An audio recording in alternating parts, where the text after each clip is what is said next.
Good morning, guys. I'm Jesse Cofield. He's Emerson Latzia. As most of you are aware, last night's Buffalo Bills at Cincinnati Bengals game was postponed after a frightening scene midway through the first quarter. Bills' second-year safety Damar Hamlin collapsed and suffered a cardiac arrest after making a routine tackle on Bengals wide receiver T. Higgins.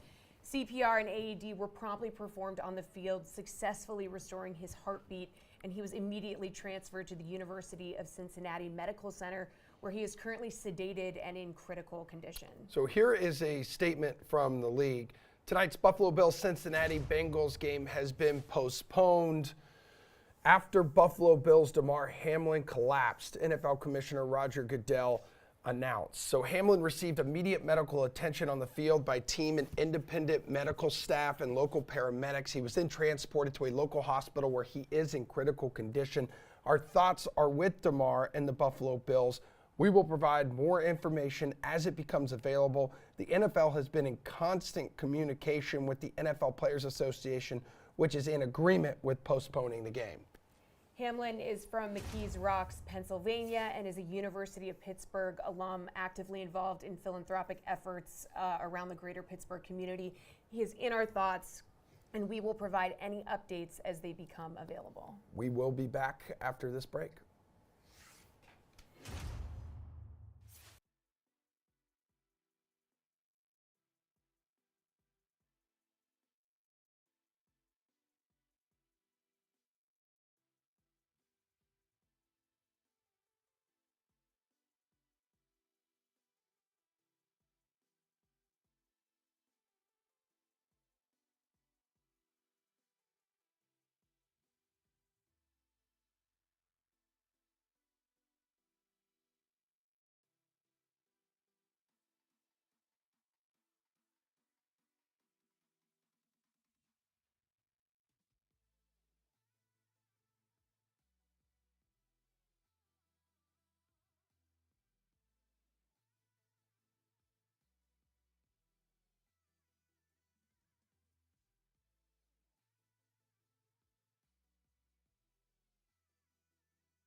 So the Bruins had yet to lose in regulation at home this season entering Monday, and that technically didn't change as the Black and Gold erased a 1-0 third period deficit, knocking off A.J. Schultz's Penguins 2-1 in the Winter Classic at Fenway Park. So NHL.com's Anna Dua and RotoWire's Paul Bruno, they are also here with us this morning.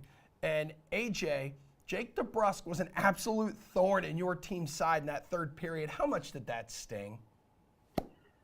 I mean, yeah, I kind of wish they would have traded him like he asked for like 2 years ago or a year and a half ago. Would have been nice if he wasn't even on the ice.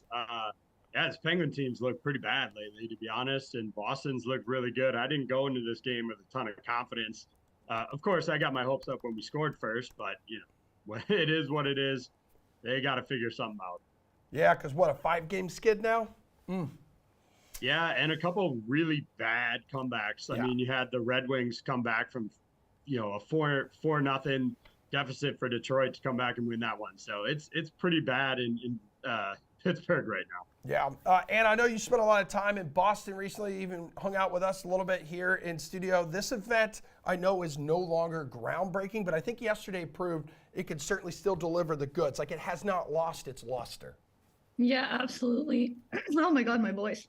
But yeah, absolutely. It looked amazing. Everything about the event was just awesome. I mean, Fenway, I've said it before, it's such a historic ballpark. It's such a historic sports stadium that I think they did a really great job translating it to hockey. And these two teams are two of the most important teams in Winter Classic history. So it's really great to see them play against each other. I think it was nice to see the Bruins get a home win at Fenway Park. I loved their walk-in outfits. I loved every single thing about it. Everyone looked like they were having a good time. The weather in Boston was actually kind of nice, so it wasn't too cold outside the way it was when I went to a Winter Classic up in Toronto. So it was just a great event. I'm glad with how it came together. Boston's a great city, and not to say that I brought some luck to Boston, but I'll take credit. Especially from someone who lives in New York City, too. Paul,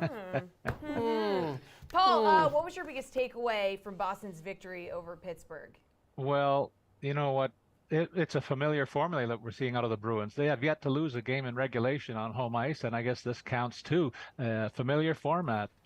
Even though they were down a goal entering into the third period, I mean, even the guys in the booth were predicting the Boston comeback. I've seen it so many times this year. It's getting really spooky the way they're doing it. They tie the game early in the period and they put pressure on. They flip the ice, even though Pittsburgh had their share of momentum in the first two periods. They flipped the ice in the third, and it was just a familiar scene for me watching the Bruins this year. They're on pace to have the highest win percentage of any team in any regular season in NHL hockey history. That's how good they've been. And I mean, Anna did a great job of talking about the backdrop that Fenway provided. It was a very beautiful setting, and I enjoy these outdoor games. I don't care how many they put out. They'll never be enough for me. I just think it's a unique way to watch the game, the way it's played, and I think it shows better on ice from the comfort of my TV set than actually being there. I can't imagine how far away you'd be from the cheap seats atop the Green Monster trying to look out and see anything going on at the ice surface there far in the distance, but I love watching it on TV. No seat was cheap there yesterday. No, no seat was cheap. And then, and I think they announced 2024, so next year, is that going to be in Seattle, right, between the Kraken and Golden Knights? It is. It's going to be in Seattle. I'm excited for that. I think that's going to be really cool. It's going to be great seeing the Winter Classic. As I said, we've seen the Boston Bruins, the Pittsburgh Penguins in this a lot, and it's usually focused on these historic teams in the NHL. Getting to see the two newest teams in the league play outside in a place like Seattle, it's going to be fun. All right, well, as for tonight, massive 11-game slate. So a lot to choose from on DraftKings. Let's start at center. Who are you rostering, Anna? So speaking of thorns in the side of the Pittsburgh Penguins, I'm taking a look at Jordan Staal of the Carolina Hurricanes. I think he's a great value for tonight. I think he's one of the most underrated centers on this slate. He's playing against the New York Rangers. He went on a 5-game point streak just recently. He doesn't have points in his past 2 games, but I'm still really excited about Jordan Staal's performance right now. He's a player that can produce when he gets going. This Rangers team is kind of disappointing me as of late. I think Carolina extends their win streak again tonight. And speaking of luck, I'm going to this game, guys. So let's see if the Anna luck continues. Ooh. All right, Paul, who do you like for center here? Well, you know what? The common thread in both my picks is two solid offensive centers against two suspect teams right now that are having trouble keeping the puck out of their own net. Yeah, the Ottawa Senators are rolling along right now behind the strength of their hot offensive stars. Tim Stützle foremost among them with 4 goals and 1 helper, 14 shots in his last 4 starts. He gets Columbus tonight, one of the worst teams, defensive teams in the entire league. The Sens top line, in fact, is rolling. Could be a good snack opportunity there. Uh, Jackets only snapped a 7-game losing streak because they found one team worse than them in the NHL standings, the Hawks, and beat them recently. Stützle cost 6,200 there. I like the fact that St. Louis is limping into Toronto minus O'Reilly and Tarasenko missing from their offense. They gave up 5 goals in 4 of their last 5 games, reflecting the season-long issue with goals against that they have. And tonight they run up against the Maple Leafs. That adds up to a great opportunity for Austin Matthews. I don't care that he cost $8,700. He's due to really go off, and there's no better opportunity that I can foresee along with anybody else at center. In fact, DK projections show him outpointing anybody at center with a total of 17.31 points, and I think that's a low number. All right, AJ, what's the move here? Well, I can't believe we haven't talked about the Tampa Bay Lightning at this point. They're going up against the Blackhawks, who are one of the worst teams, if not the worst team in the league. So I think you need to look pretty heavily into the Bolts tonight. For me, it actually starts with Braden Point, 7,500 here, slightly cheaper than Stamkos, but he's racked up 5 goals in his last 5 contests. This should be a complete dismantling of Chicago by the Lightning in this one. All right, guys, let's now go to the wings and things department. So which dude is going to make your lineup here, Paul? I look at the same formula as I said at center. 2 big matchups that I look at. Philip Forsberg is rolling for Nashville right now. He goes against Montreal, a club that gave up a 10 spot against the Caps on the weekend, and I loved every second of that, believe me. And Alex Tuch going against Washington, $6,900. The Sabres' first line is impossible to contain, and the fact that the Caps are missing their top defender in John Carlson only makes me salivate at the prospects for Buffalo's top trio. Alex Tuch featured there for $6,900. They could go off tonight in the nation's capital. All right, AJ, how high on the board are you going to go here? I'm going to stick with the Lightning here, and I think you try and get both Nikita Kucherov at 8,400 and Brendan Hagel at 6,100. This is a line that's been producing heavily this season, and it's just such a good matchup. I think you really have to consider stacking this whole group. They all have power play opportunities as well, so a good chance there.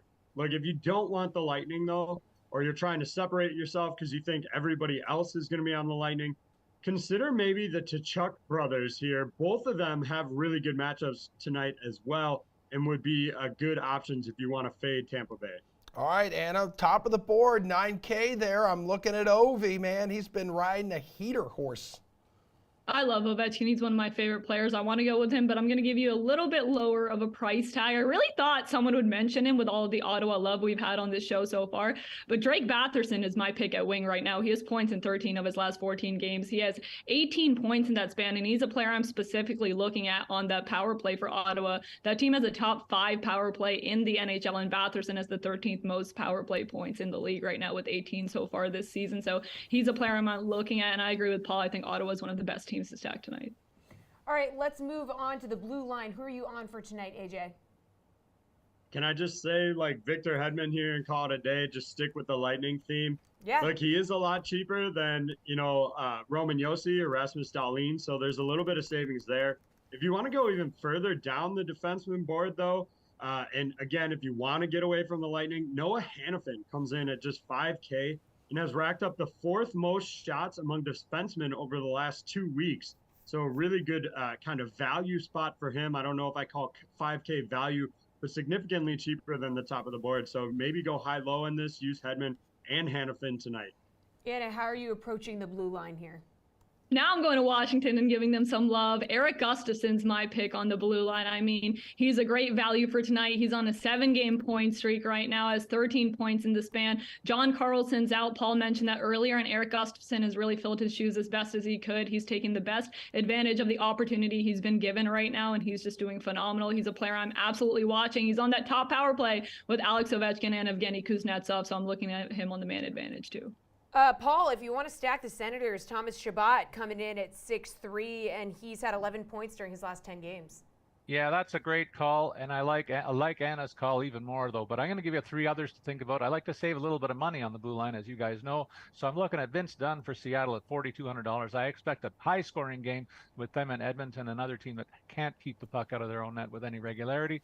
And Dunn's on the top power play for Seattle, which shouldn't be underrated. They got a lot of hot shooters there too. In Florida's got a mismatch opportunity against Arizona, and that means for me you can take any one of their 3 top scoring defensemen. I'm going to go with Aaron Ekblad for $5,700. He's their team leader and will play in all the high leverage minutes. And how about some love for my own team? The Maple Leafs go against that St. Louis club tonight, and nobody's mentioned Morgan Riley's back in the lineup. He's playing big minutes again right away for the club. Not yet on the first power play, but I do expect him to get some reps on the PP tonight.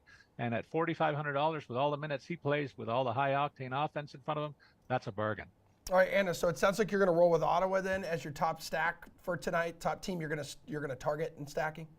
I think the Ottawa Senators are a great team to stack tonight, but I'd also want to give a little bit of a shout out to what Paul just said about that high scoring matchup that's probably going to happen with Seattle and Edmonton. I think there's a lot of great players you can stack on both of those teams as well. And there's a lot of undervalued players on Seattle specifically that I think would be great to stack together. And also Carolina, I have to say, I say it every time you guys ask me about a stacking question, that team has so much depth on the blue line in terms of their forwards. They have like a 3-headed goalie monster. So the Carolina Hurricanes, you can really not go wrong despite who you choose to stack. Okay, Paul, which team are you rolling with? I know you've mentioned Ottawa as well.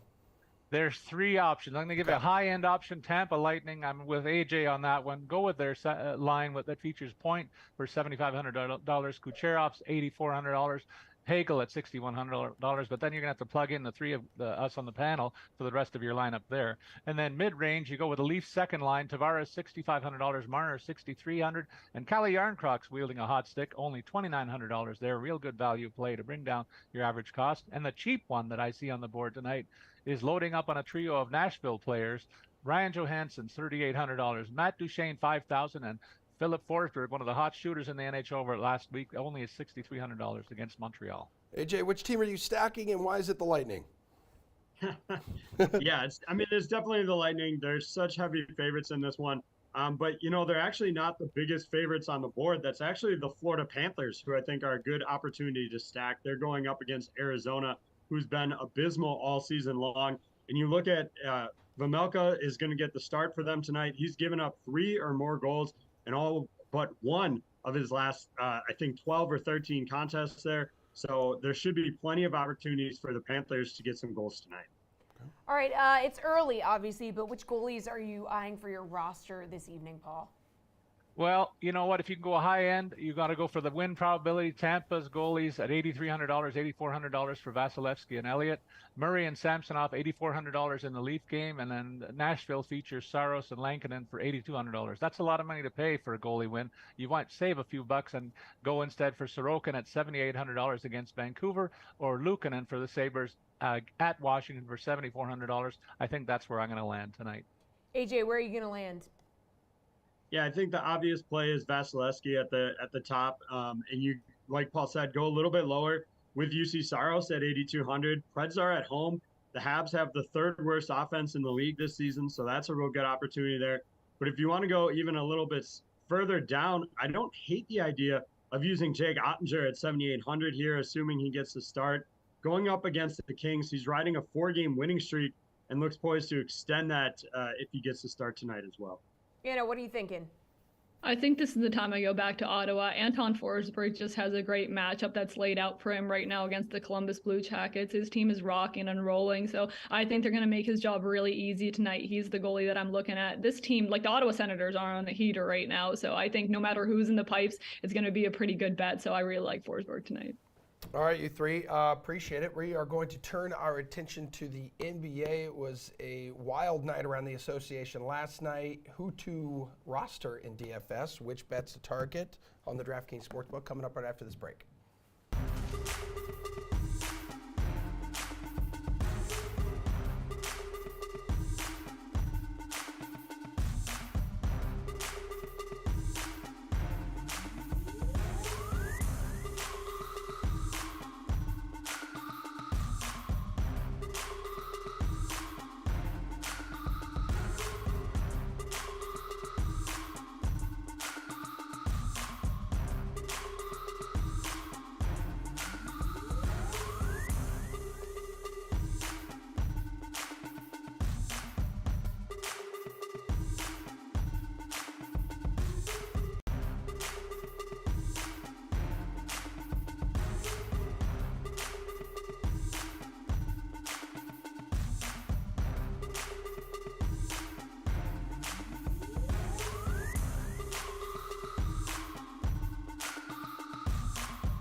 up, guys? Welcome back to The Sweat. I'm Jesse Cofield. He's Emerson Latzia. As you can see, we have DK's Jeff Pratt here with us as well. We also have joining us virtually Gary and Thorne and RotoWire's Nick Whalen.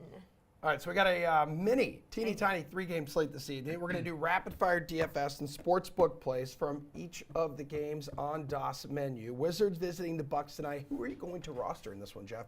Tell us. Man, I think the prospect of paying all the way up for Giannis Antetokounmpo is really enticing tonight. Oh. He's the most expensive player on tonight's You've loved slate this guy all season. by a long shot. I have. You're I'm obsessed not with him. actually going with him, but I will say it is enticing because he's scored 80-plus fantasy points in back-to-back games. That being said, I think that you can get elite production out of a different expensive player, and the Wizards actually allow the fewest fantasy points to opposing big men in the league. So I'll pivot away from Giannis and go with Milwaukee's next best option, which is Drew Holiday tonight. And Drew Holiday has scored 45-plus fantasy points 3 times in his last 6 games.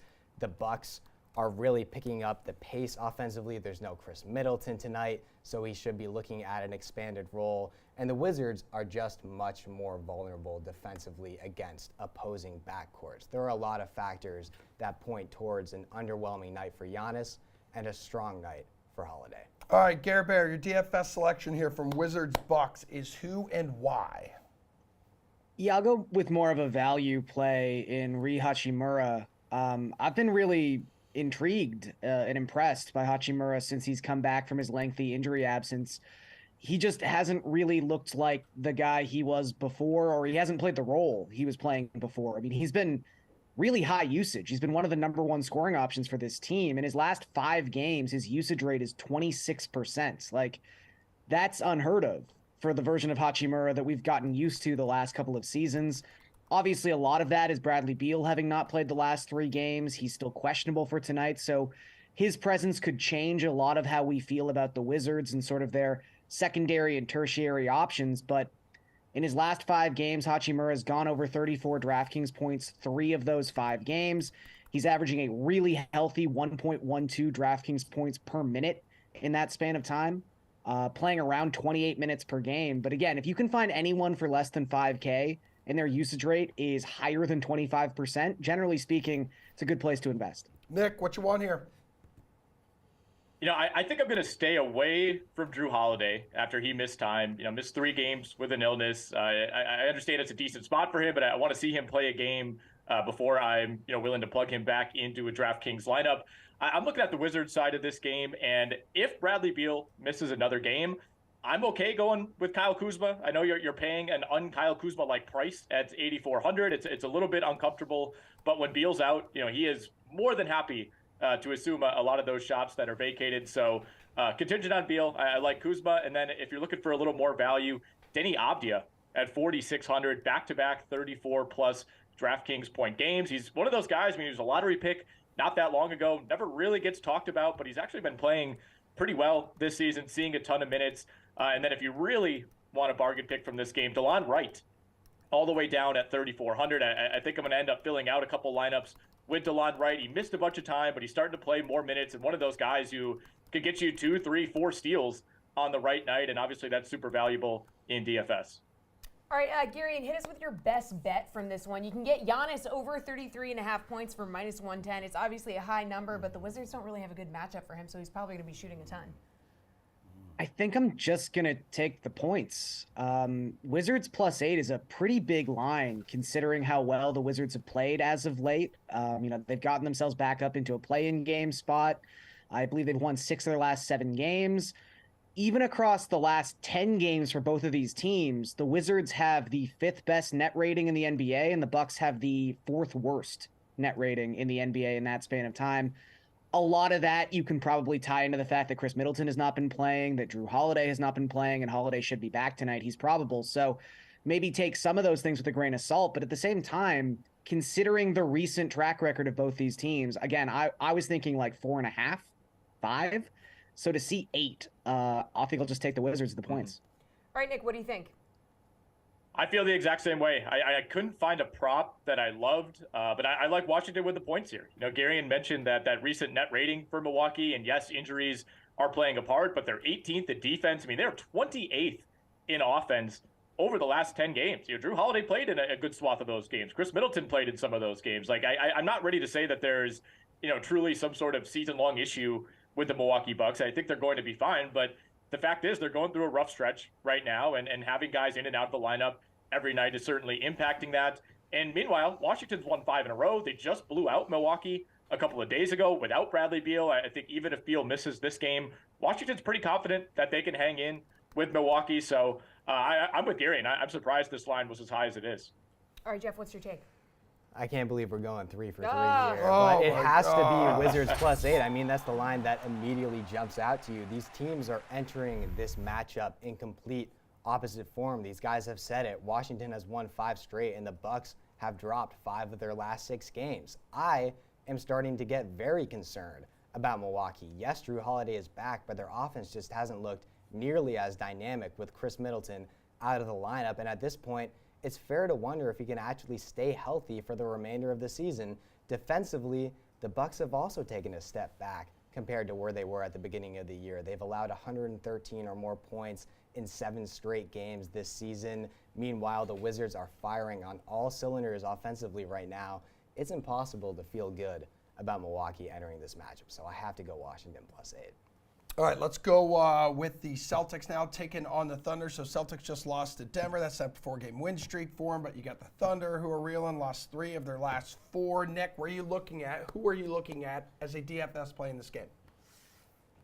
I'm never going to steer anybody away from Jason Tatum, SGA. I think we know the book on those guys, but I'm going to go with another semi-value play here. You're going to have to pay $4,900 for the rookie Jalen Williams in OKC, who has become one of my favorite players in the class. It's been somewhat of an underwhelming rookie class, but he's been really, really fun to watch. He's playing a lot of minutes, close to 30 on most nights. He's become essentially an every night starter for the Oklahoma City Thunder. 6 straight games with at least 20 DraftKings points. He had a 37-point game around the new year. He has been really, really good, and he's one of those guys who gives you multiple categories. He's a great rebounder for his size, for his age. Every now and then he'll have 3, 4, 5 assists. He produces on defense. So somebody I'm really comfortable plugging into a lineup and feeling good about his floor. Jeff, go ahead and just tell me which Celtics player you plan on rostering.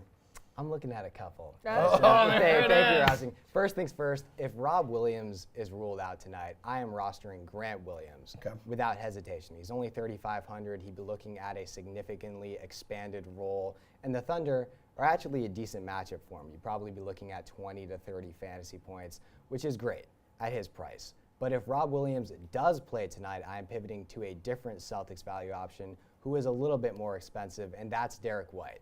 And I need to quickly address the Derek White curse. Gary knows what I'm talking about. Every single time I come on this show and I pick Derek White, it's like been 4 times so far this year. He has not met expectations. So proceed with caution with this pick, but I love how he's been playing lately. With Marcus Smart looking to be more of a distributor in the Celtics offense, White has turned into a much more aggressive scorer lately, and the Celtics really love that from him. He scored 25 plus fantasy points in 5 straight games. I think that this is a great spot for him to stay hot. You've put a curse on him. I put That's a what curse you on have. him. I have put a curse on him, but the curse is being broken tonight. Oh, okay. Yes. You heard it here first. Care Bear, who's your DFS play in this one? I'm going to go with someone a little bit more expensive than these 2 guys, but not like a crazy amount expensive. Let's just talk about Josh Giddey. He's $6,700. On these small slates, we talk about it all the time, where there's built-in value with guys who are just going to bring back 5.5x value. I mean, it's not the most incredible accomplishment in the world, but Giddey, his floor recently has just been so sturdy. He's scored at least 30 DraftKings points in 12 of his last 13 games. 6 of those games, he went over 40 DraftKings points. So he's been flirting with his DFS ceiling as of late as well. And a big part of this has just been he started to find his shot. I mean, the big question with Josh Giddey since the beginning of his rookie season was, can he shoot the 3-pointer? Results have been mixed, to be kind, so far. But in December, he shot 43.2% from beyond the arc. If he can even be somewhere in the mid-30s going forward, his scoring output just gets that much higher. And this is someone who is an elite rebounder for his position, can dish out 5, 6, 7 assists even playing alongside of SGA. I just really like what I've seen from Giddey lately, and I think his price point is still reasonable considering how good he's been as of late. All right, Jeff, what's your favorite sportsbook play for this one? Thunder 9-point dogs, but they're 7-3 against the spread in their last 10 home games, 5-1 against the spread in their last 6 Tuesday games. I'm going to be honest. I don't love a lot from this matchup tonight. I think the spread is probably a little too large for Boston, but simultaneously, we've seen the Celtics blow teams out all the time, so I'm not that comfortable taking OKC to cover as well. And the game total also feels very tight. It's going to all come down to which Celtics offense we see tonight. Is it going to be the number one offense in the league, or is it going to be the stagnant half-court system we've seen quite a bit lately? What I do like is a player prop, and it's Shai Gilgeous-Alexander under 28.5 points. He's gone under this point total 4 times in his last 4 games. He went off against the Celtics the last time these teams played. Marcus Smart tends to take those big offensive performances against him to heart. He's going to be on SGA tonight with a little bit more motivation to slow him down. All right, Gary, and if you don't like any of these lines here and you like player props, you can get Al Horford over 6.5 rebounds. Thunder allow the most rebounds in the NBA. I don't hate that, but I'm a little more interested in this line than Jeff is. I think it's too high. I'll take the points here. The Celtics, 3-7-1 ATS in their last 11 games. Oklahoma City is 8-5 ATS this season as a home dog. I just think it's a big line. I mean, again, Boston's the better team. They've been playing better as of late. I understand that, but I was surprised to see this number at 9. So I'll just take the points and maybe even hope for a backdoor cover. Yeah, Nick, Boston is just 1-6 against the spread in its last 7 games against OKC. Yeah, I'm okay taking the Thunder with the points here. I actually like the under 233.5. Boston specifically has not gone over this number in 6 of its last 8, and one of those 2 games in which it did was by a half a point. Both of these teams very quietly top 10 defenses over the last 10 games, both bottom 10 offenses as well. Wouldn't necessarily think that based on the reputations, but that's how things have been trending. And then if you want a player prop, I'm looking at SGA, not going points, but points, rebounds, assists. That number sitting at 39.5. He's averaging about 11 rebounds and assists per game this season. That gives you a little bit more leeway if you're shying away from that points prop. And all 5 times this season, guys, in which he has scored under 25 points, the following game he has easily gone over 39.5 points, rebounds, assists. So he very rarely strings 2 down games together. All right, Gare Bear, the Jazz hosting the Pacific leading Kings. Who do you want to roster here for fantasy? So I think Jeff mentioned earlier he had someone targeted as his number 1 expensive option. I wonder if we'll sweep the board here, but this is a Sabonis night. I mean, he's been so good as of late. 55 DraftKings points in 6 of his last 8 games. He's averaging 1.45 DraftKings points per minute in that span of time. And the Jazz have just been completely susceptible to opposing centers this season. They have no answer for dominant big men. They're giving up the 2nd most DraftKings points per game to the position so far this season. I just think with everything Sabonis is doing, the fact that he has the potential to have those Jokic-type lines where you look up and it's 30 points, 15 rebounds, 12 assists, he just brings a level of ceiling that not a lot of other guys at this position can touch. And I think 10-5 is a really reasonable price point for him. All right, Nick, he recently went off, too, against the Jazz. Yeah, no complaints for me on Sabonis. Gary did a good job breaking that one down. For the sake of differentiation, I'll just throw in a couple, more bargain bid type of names. I mean, Kelly Olynyk or Walker Kessler. I'm fine with either of those guys. Olynyk's at 5,200. Kessler's at 5,100.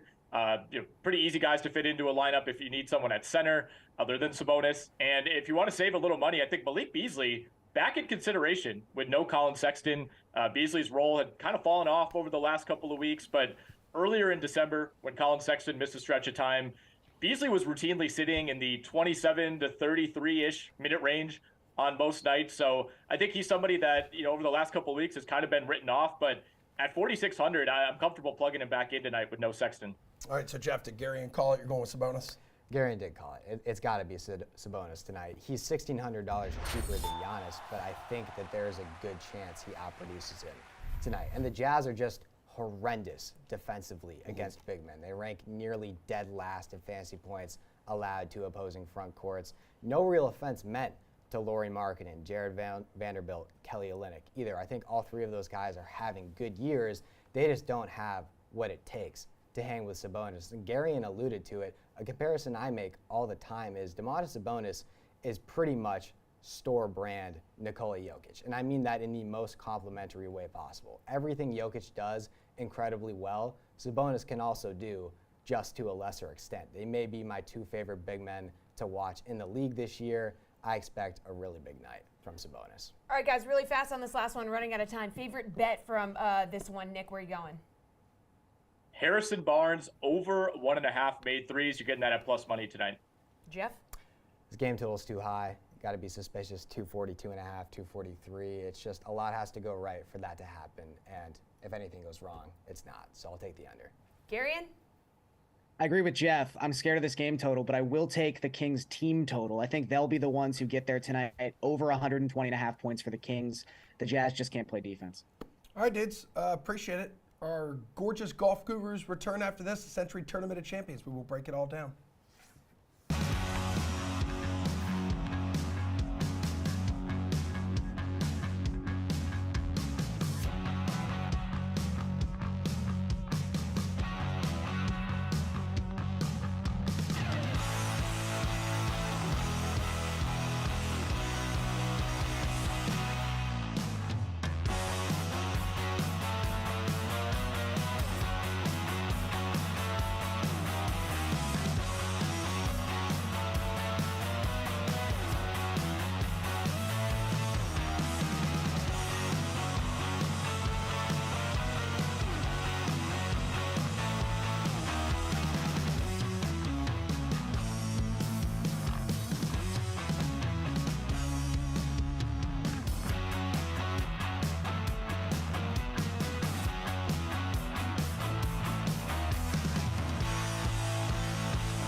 Hello, welcome back to you. Welcome back to the PGA Tour. We got the Century Tournament of Champions going down. 39 of the best golfers on the planet. Welcome back to Jeff Ulrich and Colin Sherwin, who are here for some PGA Tour pin placement. Jesse, let's go. Let's go. Let's go. All right, let's start with the favorite. Jon Rahm entering the week here as the favorite, but you can still get plus money on him to finish top 5. Interesting.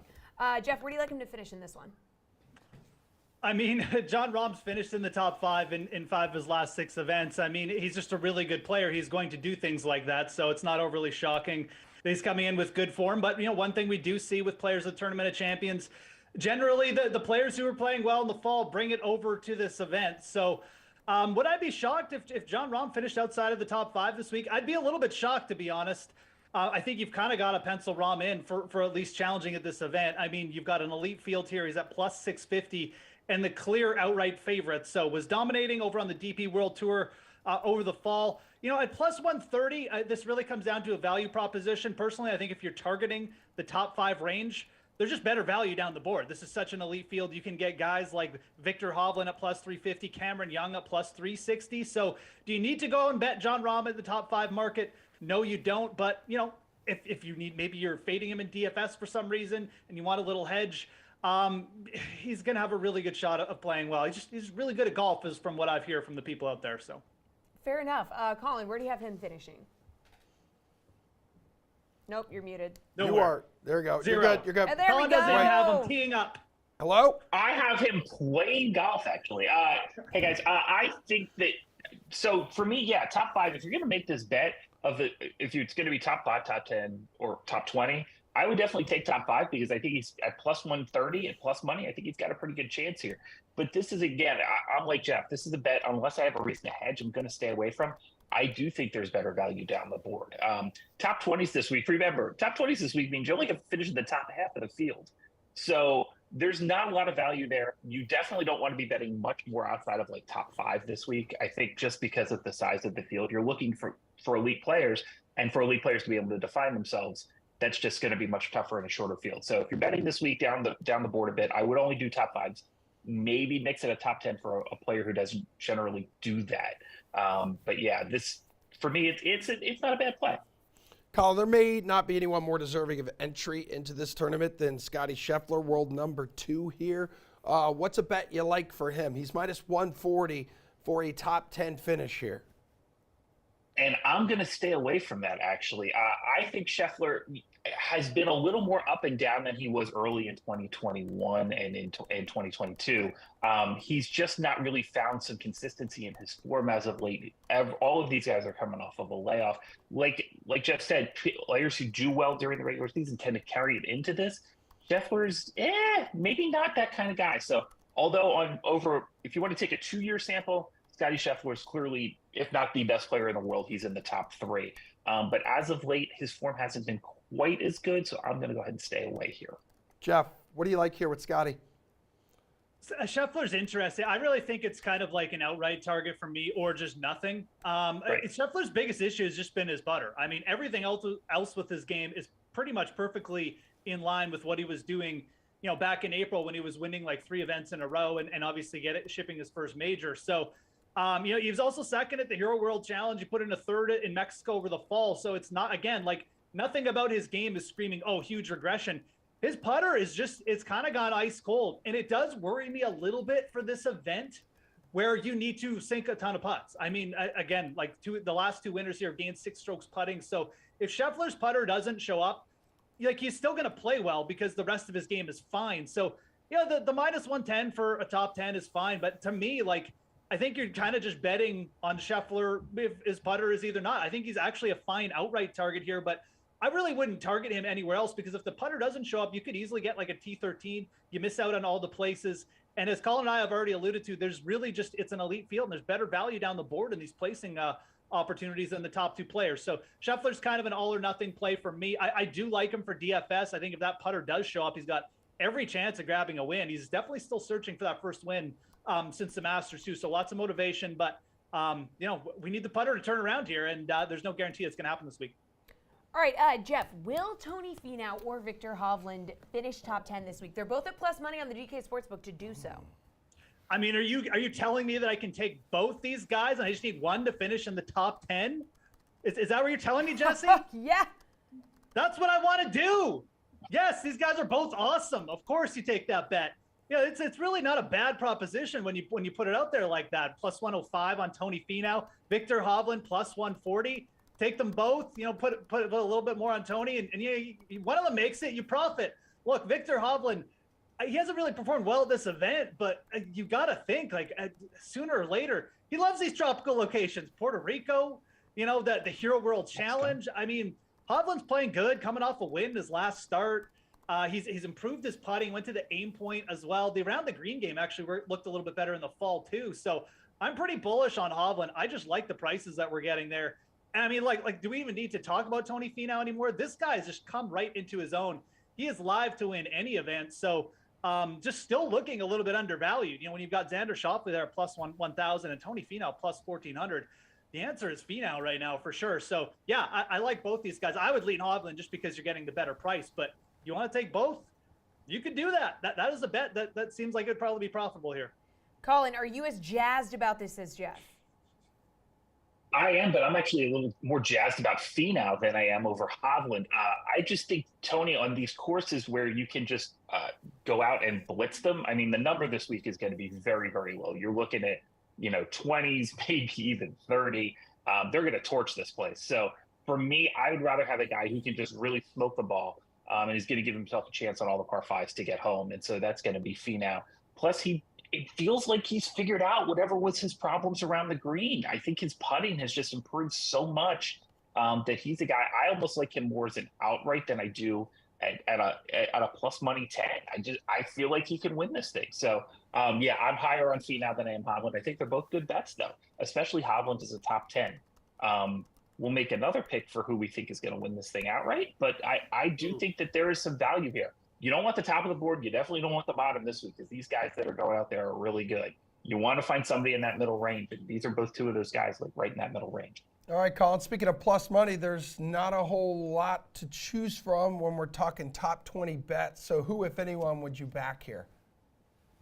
I would back myself. Yeah. So if you go ahead and get me into this field, there's 39 players this week. If you made me number 40, I'd go ahead and bet on myself at like 50 to 1 to make the top 20 this week. But otherwise, I just stay away. Look, this is more than half the field. There's 39 guys. You figure you average half a withdrawal basically every tournament anyway. So you're going to download. You need to finish with less than half the field. Like, this is crazy.